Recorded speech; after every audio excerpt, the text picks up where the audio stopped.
कई वर्ष पुरानी बात है। एक खूबसूरत में शहर के मिडास नाम का राजा अपनी पत्नी और बेटी के साथ रहा करता था। राजा मिडास बहुत लालची था और उसके पास बहुत सारा सोना था। उसे अपने सोने से बहुत प्रेम था। उसे सोना इतना पसंद था कि अपनी बेटी का नाम भी उसने सोनपरी रख दिया था। अपने जीवन में राजा को सिर्फ 2 ही चीज़ें सबसे प्रिय थी, एक सोना और दूसरी सोनपरी।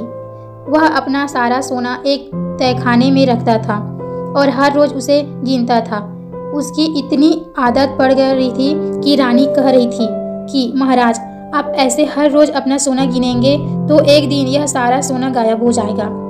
रानी की इस बात पर राजा मिडास बहुत नाराज हो जाता है। वह कहता है कि रानी, इस सोने का महत्व तुम नहीं समझोगी। दुनिया में सोने से ज्यादा खूबसूरत और कीमती कुछ नहीं है। हर रोज राजा अपना सोना गिनता और सोने के लिए उसका मोल बढ़ता ही जाता। साथ ही दिन ब दिन राजा और लालची होता जा रहा था। जहाँ एक तरफ राजा को सोने से इतना मोह था, वहीं राजकुमारी सोनपरी को सोने में कोई दिलचस्पी नहीं थी। दिन भर वह महल के बगीचों में खेला करती थी। उसे प्रकृति से बहुत प्रेम था। सोनपरी राजा से कह रही थी, पिताजी देखिए, इस फूल को, यह सुंदर है। इस पर राजा मिडास जवाब देता है, हाँ सुंदर तो है, लेकिन अगर यह सोने का होता तो और ज्यादा सुंदर होता। सोने के लिए राजा मिडास की लालच इतनी बढ़ती जा रही थी कि वह दुनिया का सबसे अमीर व्यक्ति बनना चाहता था। धीरे धीरे उसकी यह जात कब पागलपन में बदल गई कि किसी को पता ही नहीं चला। एक दिन राजा ने सबसे अमीर आदमी बनने के लिए भगवान से प्रार्थना करने लगा। उसके खाने पीने छोड़कर भगवान का ध्यान करना शुरू कर दिया। कई दिन तक बीत गए, लेकिन राजा मिडास ने अपना ध्यान भंग नहीं होने दिया। उसकी इस प्रार्थना से भगवान प्रसन्न हुए और उसे दर्शन देते हुए पहुंचे। भगवान ने कहा, बताओ तुम्हें क्या वरदान चाहिए। राजा ने कहा, भगवान मुझे ऐसी शक्ति दो कि जिस चीज को भी मैं स्पर्श करूं वह सोने में बन जाए। भगवान ने उसे वरदान दे दिया और कहा, एक बात हमेशा याद रखना कि सोने से तुम हर खुशी नहीं खरीद सकते। ऐसा कहकर भगवान गायब हो गए और राजा खुशी के मारे झूम उठा।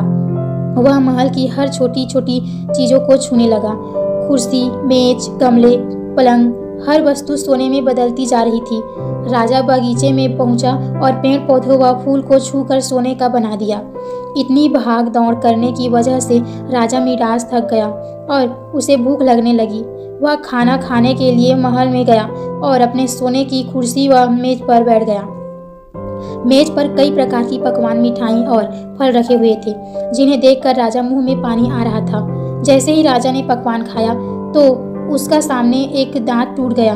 फिर वह देखकर चौंक गया। उसने देखा कि स्पर्श करने से पकवान सोने में बन गए। जैसे ही उसने फल को छुआ, फल भी सोने के बन गए। उसने छूने से मिठाइयाँ, नमकीन, यहाँ तक भी सोने में बदल गई। यह सब देख राजा निराश हो गया और कहने लगे, हे भगवान, अब मैं क्या खाऊं। अपने पिता की आवाज़ सुनकर सोनपरी दौड़ती हुई आई। उसने देखा कि उसे पिता बहुत परेशान है। पिता की यह परेशानी उसने देखी और वह उनसे रहा नहीं गया। उन्हें सांत्वना देने के लिए उसने राजा को गले से लगाना चाहा।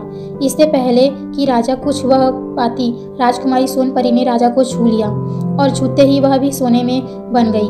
अपनी बेटी का यह हाल देखकर राजा मिडास जोर जोर से रोने लगा। इस सब के बाद राजा भगवान के पास फिर से प्रार्थना किए।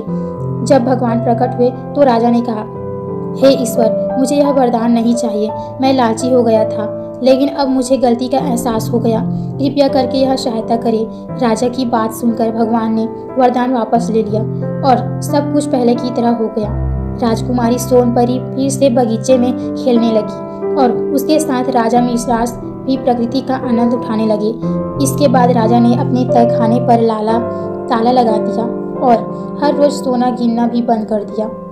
इस कहानी से हमें यही शिक्षा मिलती है कि कभी लालच नहीं करना चाहिए, क्योंकि लालच बुरी बला है और उसका फल हमेशा बुरा ही होता है।